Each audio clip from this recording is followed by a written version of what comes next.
Muy buenos días, bienvenidos al primer repaso a la actualidad del día aquí en Negocios Televisión. Es la mañana del 15 de junio y llegamos ya con esa resaca tras esa sorprendente salida a escena de Jerome Powell, donde confirmaba la pausa, lo que descontaba el mercado, pero introducía ese tono hawkish inesperado, anticipando nuevas subidas de tipos para este año, incluso dos, sin contar esas voces dentro del Comité de Mercados Abiertos de ese fondo, que incluso apuestan por 3 subidas de tipos, lo que ya en esta casa, os lo he escuchado decir a José Antonio Binder, podría suponer incluso el Armagedón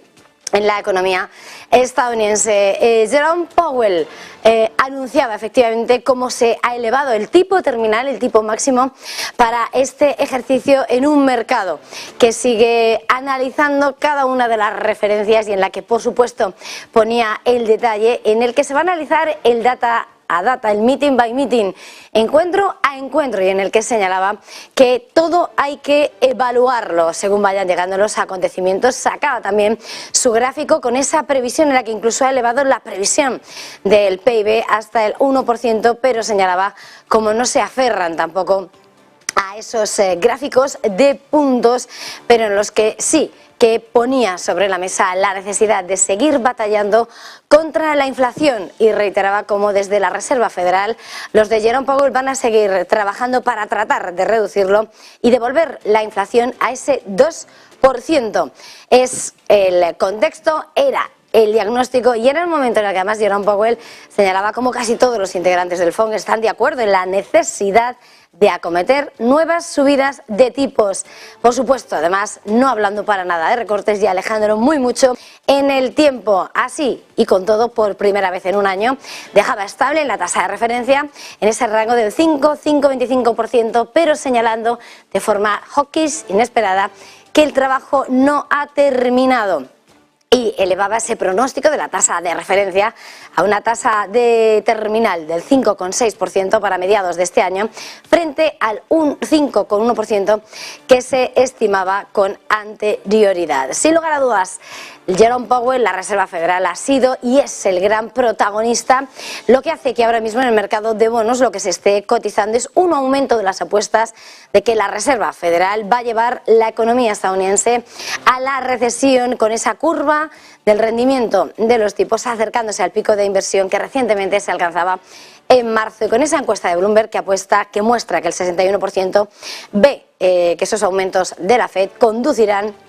a la recesión. Política monetaria, Reserva Federal, la gran protagonista de la semana, pero hoy coge el testigo Europa. El Banco Central Europeo y Christine Lagarde serán los próximos en tomar la palabra. Una cita en la que sí parece llegar grabado en piedra esa nueva subida de tipos de interés, ese cuartillo de punto. Es lo que descuenta el mercado en un horizonte en el que sí, por supuesto, se contemplan nuevos movimientos para endurecer la política monetaria, para batallar contra la inflación. Recordemos que en las últimas jornadas conocíamos cómo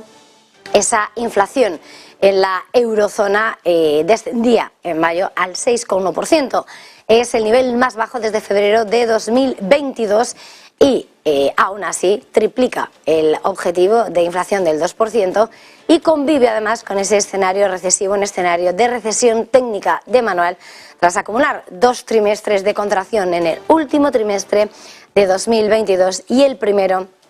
de 2023. Con todo, importante el diagnóstico que lance Christine Lagarde en la jornada de este jueves y las pistas que pueda despertar sobre el próximo movimiento que pueda desarrollar la política monetaria en la eurozona. Sin lugar a dudas, la política monetaria es clave, pero en esta jornada, por supuesto, si hay un protagonista también es con nombre propio China, que acaba de presentar datos que toman el pulso a lo que está siendo esa recuperación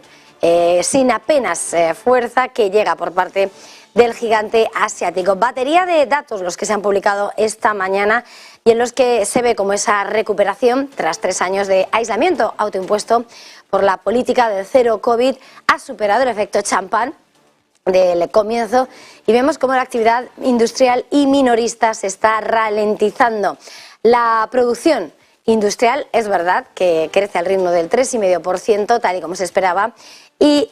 las ventas minoristas suben un 12,7%. Es un punto menos de lo que se esperaba y el crecimiento de la inversión en activos fijos se ha desacelerado al 4% en los primeros 5 meses del año. Preocupación, por tanto, por esa recuperación en el gigante asiático, segunda economía del mundo en la que a todas horas está puesta la atención puesta por su peso, que se va elevando en la esfera económica y geopolítica. Y en ese contexto importante porque Bill Gates,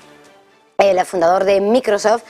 va a reunirse con Xi Jinping, con el presidente de China, este viernes. Un encuentro que se va a producir entre ambos y que, según las fuentes que cita Reuters, podría ser en un cara a cara o simplemente una reunión sin entrar en detalles. Será el encuentro, se producirá previsiblemente este viernes y constituiría la primera reunión entre Xi Jinping con un empresario extranjero privado en los últimos años. El propio Bill Gates ya ha tuiteado que ha aterrizado ya en Pekín por primera vez desde 2019. Y por supuesto,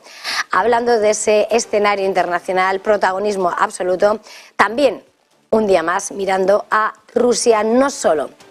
por ese conflicto, por esa guerra en Ucrania, sino también por cómo trata de defenderse de lo que podrían ser nuevas sanciones económicas que tendrían un impacto muy negativo en sus relaciones comerciales, y ha lanzado su advertencia precisamente a Oriente Medio, advirtiéndole que podría verse perjudicado ese comercio con ellos en medio de los intentos de Ucrania y de otros países por introducir las sanciones, restricciones financieras